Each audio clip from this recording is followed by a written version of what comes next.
All right, let's get started. Today we're going to be talking about capital rationing. And before we do that, let's take a look at some of these announcements. We're going to be back in the computer lab on Tuesday. And then the homework assignment that I've given you previously, homework 11, that's due on Thursday. So the homework 11, I'd encourage you to get started on that. We had a spreadsheet that we did last Thursday. We're going to be doing some spreadsheet stuff today, and so it's not going to take up too much time, but those are some book problems, and sometimes it takes a little bit of extra thought to translate what we've done in the classroom to some of the book problems. Those aren't tailored as closely to the course material as when I give you problems directly. All right.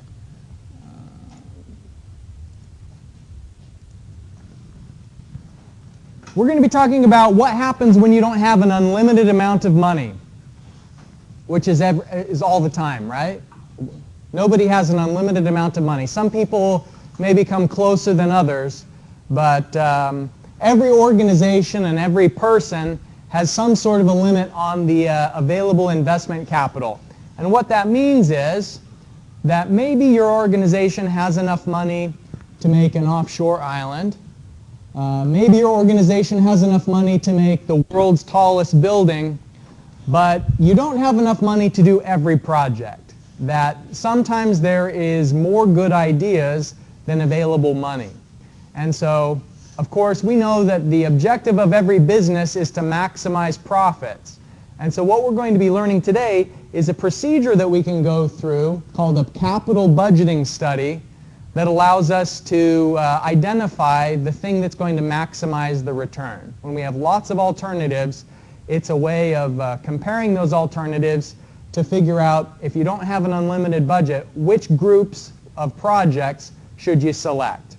And so our process, what we're going to be going through, the procedure is, first of all, for each of the alternatives that are under review, you have to develop a cash flow estimate, meaning you have to identify what's the initial cost, what are the annual costs, if there's any salvage value, and so on.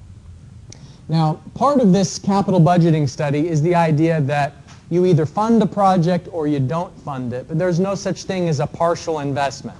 So, for instance, the Burj Khalifa. You can't build half of the Burj Khalifa. It either has to be built or not built. Now, that's a simplification because we know that in the real world, rather than building half a Burj Khalifa, what would you do instead? Maybe you'd get a loan from a bank, or your company would partner with another company, and so it would be a collaboration, or maybe you just build something smaller. Instead of going for the world's largest building, you'd build the world's third largest building, something like that. And so today, rather than muddying the waters by coming up with additional alternatives, we'll say that we have some alternative and we either select it or we don't select it, and that's it. It's a binary decision. So the next part, the budgetary constraint restricts investment. That's sort of the reason why we can't do all of the projects. Some organizations have limits on the number of projects that they can take on because they don't have enough people. But if you think about it, really that's a budgetary limitation as well, because your organization could hire more people if it needed to, if it had the funds available. And so what we'll be doing in this process is trying to maximize our return on investment. So here's a figure from the text. And I show it because I'm going to give you an idea of a comparison process we have to go through. This sort of summarizes the procedure. And the procedure is that you have different alternatives and they each have their own unique initial cost. So the initial investment may be big for one project, small for another, and somewhere in between. And they all have different useful lives, and some may be alternatives that have the same cash flow over time. So alternative A, this one would be relatively easy to find the present worth of the inflows because it's an annual series where the amounts are all the same. Option B would be a little bit more tricky because it looks like we have a gradient and then an annual series. So we'd need to find out the present worth of all these alternatives by using the methods that we've used previously. But the thing is what we're limited by is the initial investment amount. So let me ask you this. What are our options? We don't know yet which one fits our budget, but how many different alternative groupings are they? Or we can think of them as packages or permutations. But the first thing that we can do is, and something we should always consider as an available option, is the do-nothing approach. So you don't necessarily have to do a project. So one of the options is do nothing. All right. The next alternative is we can do only project A. We could do only project B and only project C. So what else is there? What are the other alternatives if we consider different pairings? All right. Two of them together. A and B. What else? AC, BC. And then all of them. There's A, B, C. So it's relatively straightforward if there's only 3 options. It gets a little more tricky if there are 4 options, 5 options, identifying all of the packages. Okay, so we put together a list of the packages, and then what we're going to have is the cost for each package. And so we'd have the cost of package A, the cost of package B, and so on. Find all of the alternatives, what is their cost, and then what would be the total present worth of each of them. So today's in-class exercise, we're going to be breaking up into 2 parts. In this, the first part of the in-class exercise, we have 4 alternatives, and we're just screening in this first part. For screening, we're trying to find out how many of these packages are even viable given a limit on our budget. So the budget here is $23,500. So it looks like, just from our first glance, that we can afford any one of them individually, but we want to know how many of the possible package combinations can we afford with this budget limitation. So we're going to be using Excel to do that. Let me give you the in-class exercise, and I'm going to demonstrate something called conditional formatting and if-then statements during our class today. So before you get started, let me first show you how if statements work. There you go.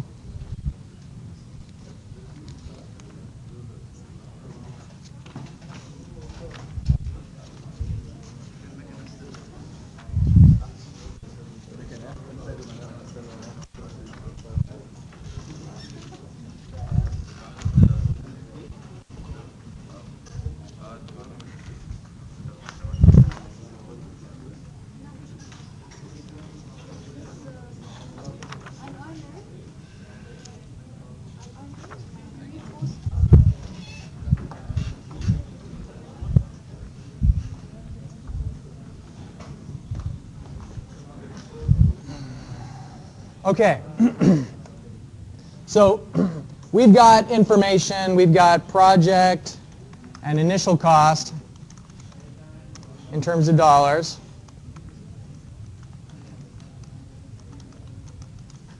And by the if statements, here's what you're going to do. Is you're going to put together a spreadsheet where you've got the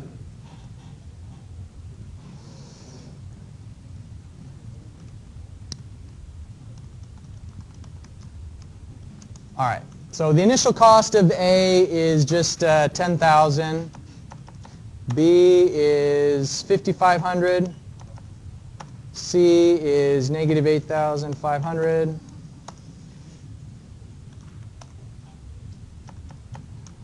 All right, so here's how an if statement works. Equals if, and then you put in the parentheses. Now it's giving us promptings. The first thing it's asking is for a logical test.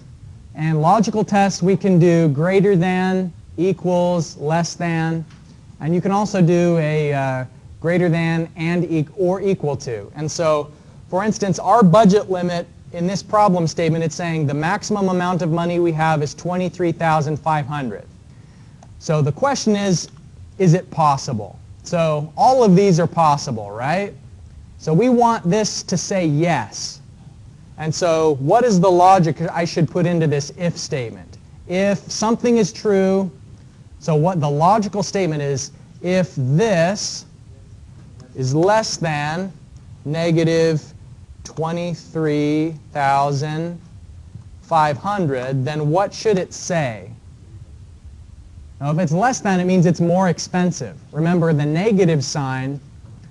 So the way we've set it up is if it's less than 23,500, that's meaning, what would trigger a yes here, the value if true would be if it's negative 24,000. Oh, yeah, thank you. I shouldn't put in that comma. Yeah.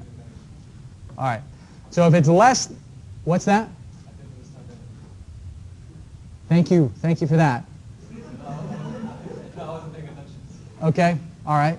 Well, I'm recording the class, and so if you want to go back and hear the explanation again, it's there. What we have here is an if statement. We're trying to set up,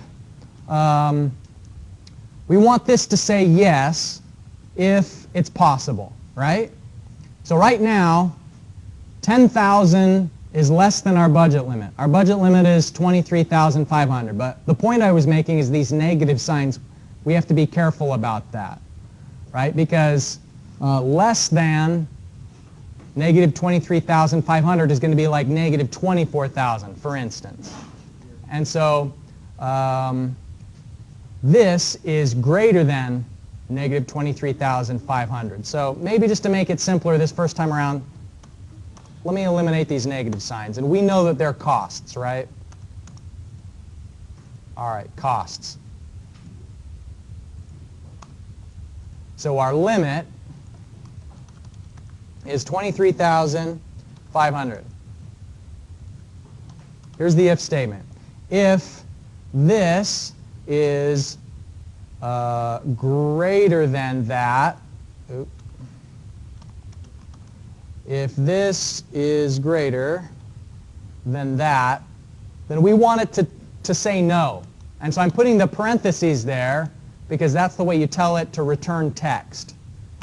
And then value if false, yes. Let's see how that works. Let's see if we got it right. It should say yes, that it's possible. And it says yes. So we didn't have to put text there. We could have it return a value. No, for instance, could be a 0. Yes could be a 1. And so now it says 1 if it's possible, and it would, oh, I forgot to anchor something, it looks like. Yeah, there we go.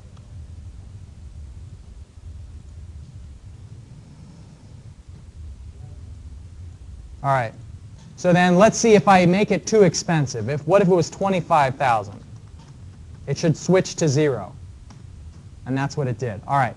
So in summary, the way that the if statement works, if, and you set up some sort of a logical test, greater than, less than. So we could make the logical test, for instance, if this is less than that value, anchored, then that means it's possible. So return yes, and if it's greater than, return no. All right.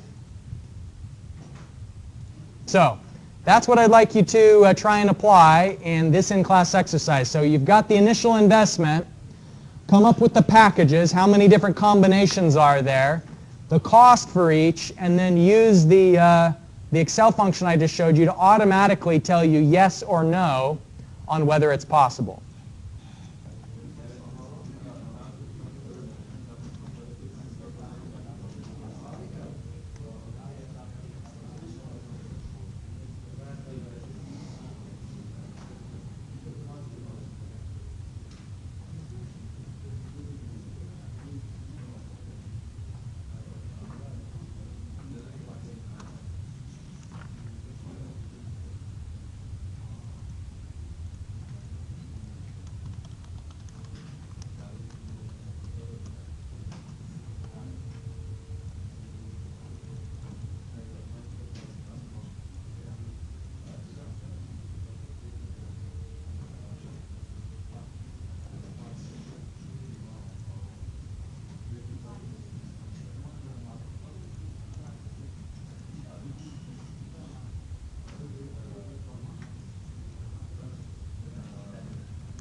Okay, let me draw your attention to a tool that you have available.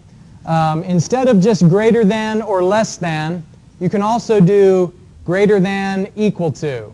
And so the reason it comes up is the cost of alternative CD.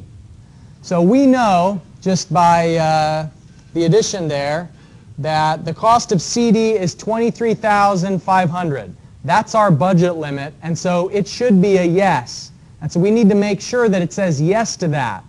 And so the way to have it say yes that I've set up here is if the amount is greater than or equal to. So you can see I've got the greater than sign and then the equal to sign and then my budget limit. And so the budget limit is negative. That's why I want these amounts to be greater than this negative amount. And if it is, it triggers a yes. If it's not, it triggers a no. So another way to do it, if you didn't want to use the equal then, you could have it say if it is greater than $23,501, because $23,501 is the first amount that's going to trigger a no. Otherwise, it should be a yes because that's the limit that we want to spend.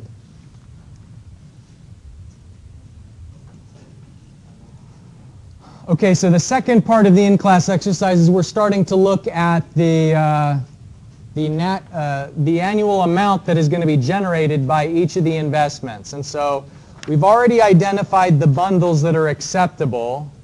So all of our yeses are acceptable. So we want to find out what is the present worth of each of them. So we can extend this to be the, have a column where it's the annual net cash flow. And that does not include the initial cost. That's just the difference between the revenue and the costs. And so you have to put together the annual net cash flow for each of the alternatives, including the do nothing. So the annual net cash flow for A is just going to be $2,500, as it says on this table, $2,500 in revenue. When we get to A and B, then it'll be $2,500 plus $1,300 is the annual net cash flow. So have that one. And then the present worth of bundle.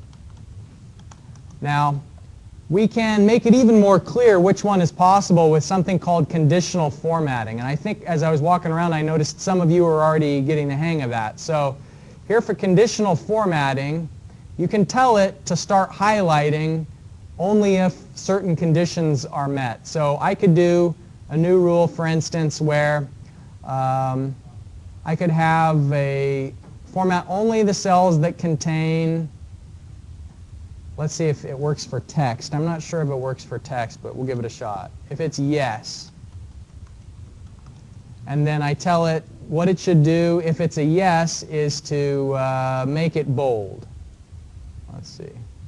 No, it's not working for, not for that. Okay, let's do the conditional formatting then on the initial cost column. So conditional formatting, new rule. We only want it to have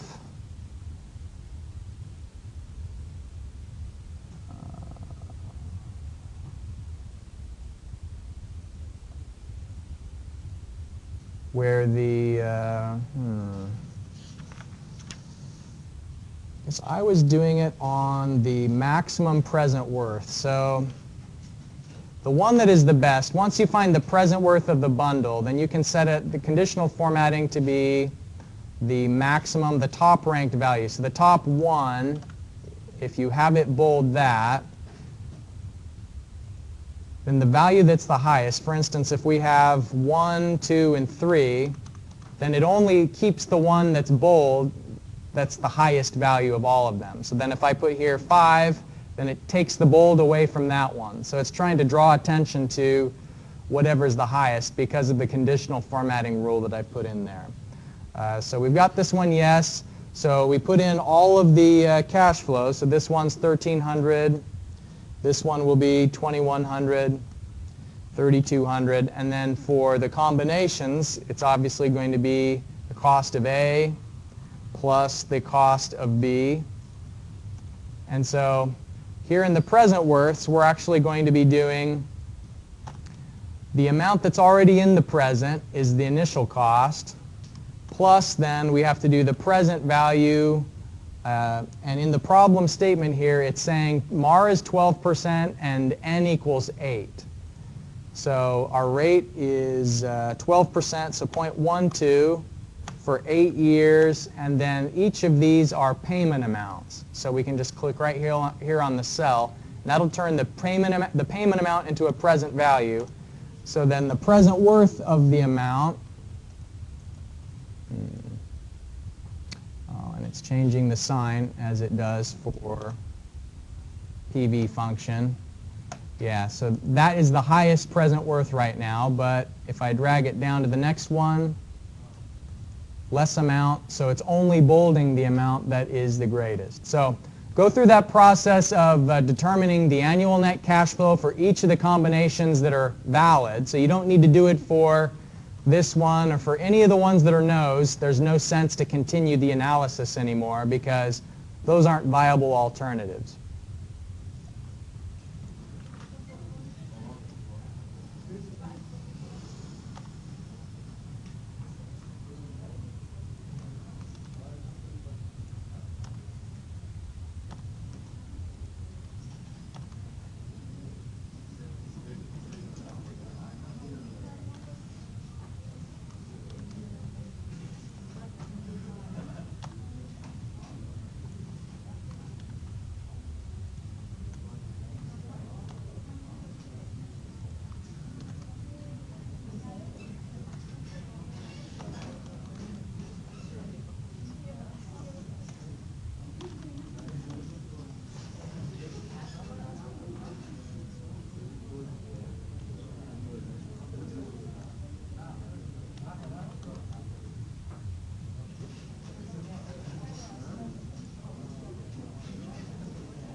So the best one we should do is AC.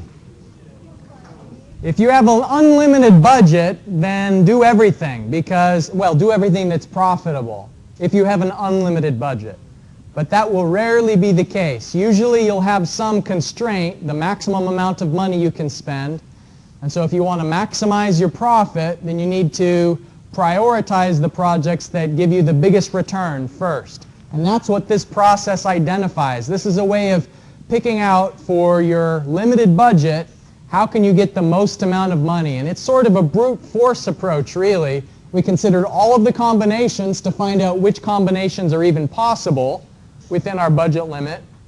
And then from among the possible combinations, we went through all of those different groupings and found out what is the present worth of each of them. And so we proved why option AC is the best, because it's the one that gives us the most present worth. All right, that's it for today. I'll see you in this computer lab again on Tuesday.